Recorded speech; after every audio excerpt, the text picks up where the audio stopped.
Hey, today we're checking out Escaping Wonderland, native to the MetaQuest 3. This game code was provided to me hot from the publishers Beyond Frames, but you guys know the deal, all the thoughts on the game are my own. Let's jump down the rabbit hole. Oh, actually, I mean climb out of the rabbit hole.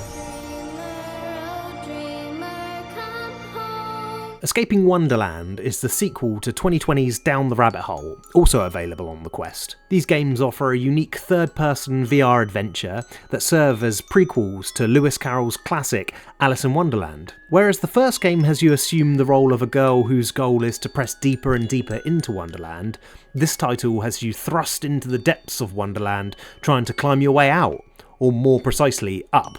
This game, again like its predecessor, takes place in a hole in the ground.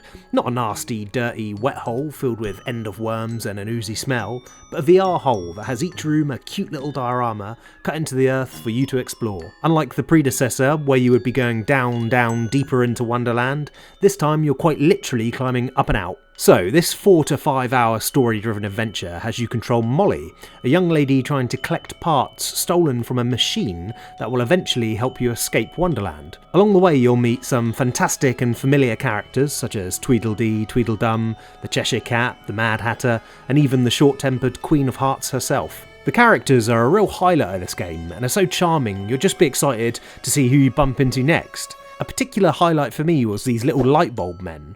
I didn't realise until the credits that they're actually voiced by YouTube VR legend Gamertag VR. Fantastic stuff. Need inspiration, but the only thing I can think of is naked bulbies. Can I have that? Whatever. I don't care anymore. Please don't let me down.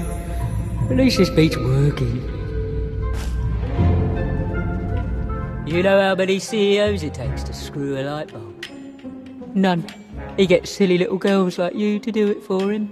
There's also Mike from Virtual Reality Oasis in there somewhere, but I'll leave it up to you to try and discover. The narration from Molly herself is fantastic, and top tier stuff. She'll be mostly talking to your friend Turkey Dodo thing that has a very Michael J. Fox, Marty McFly voice and mannerisms.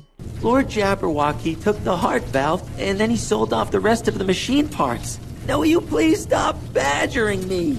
Molly controls just like you'd expect any third-person game to control, with the joysticks moving Molly in any direction. You'll also have to interact with the environment yourself, using your own hands to drag things like ladders around that Molly can climb up.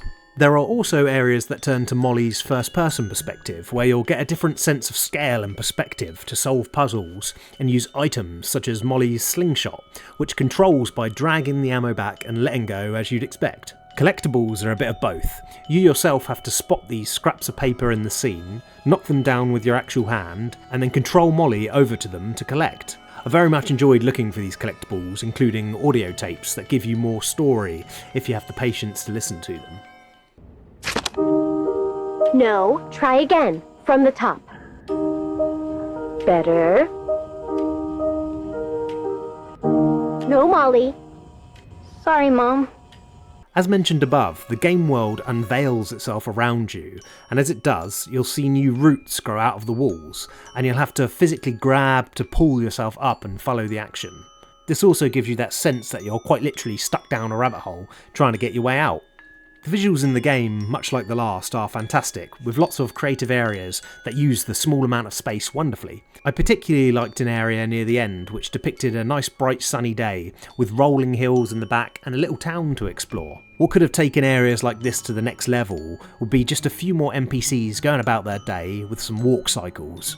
Pretty much all the NPCs you meet in this game are glued to one spot, waiting for you to press A on them. So, in conclusion, if you're after a well-polished, family-friendly adventure game that will delight you with its original character designs, fantastic voice acting, whimsical visuals, and enjoyable light puzzles, you'd be hard-pressed to find something better. I would also recommend the first game, Down the Rabbit Hole. I think both games are just as good as each other. Thanks for watching Goosey Goggles VR. See ya! I've got you now, Granny.